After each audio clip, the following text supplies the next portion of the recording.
Hi friends, ಎಲ್ಲರಿಗೂ ನಮಸ್ಕಾರ. Cut work blouse ಯಾವ ಥರ ಸ್ಟಿಚ್ ಮಾಡೋದಂತ ಇವತ್ತಿನ ವಿಡಿಯೋದಲ್ಲಿ ನೋಡೋಣ. Neck and shoulder 5.5 inches, horn down 6 inches, back neck deep 10 inches, extra margin 2 inches, chest loose 9 inches. Canvas paper ತಗೊಂಡು ನೆಕ್ ಡೀಪ್ನ ಮಾರ್ಕ್ ಮಾಡ್ಕೊಳ್ಬೇಕು.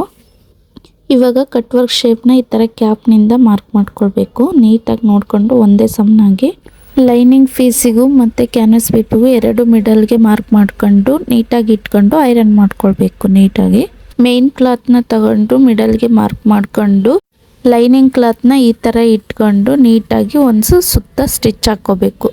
ಈ ಥರ ಸ್ಟಿಚ್ ಹಾಕ್ಕೊಂಡಿದ್ದಾದಮೇಲೆ ನಾವು ಕಟ್ ವರ್ಕ್ನ ಯಾವ ಥರ ಮಾರ್ಕ್ ಮಾಡ್ಕೊಂಡಿದ್ವೋ ಅದ್ರ ಮೇಲೇ ಒಂದು ಸ್ಟಿಚ್ ಹಾಕ್ಕೋಬೇಕು. ನಿಧಾನವಾಗಿ ಹಾಕ್ಕೊಳ್ಬೇಕು, ಎಲ್ಲೂ ಸ್ಟಿಚ್ ಹೊರಗಡೆ ಹೋಗ್ಬಾರ್ದು. ಆ ಥರ ನೋಡಿಕೊಂಡು ನೀಟಾಗಿ ಸ್ಟಿಚ್ ಹಾಕ್ಕೋಬೇಕು.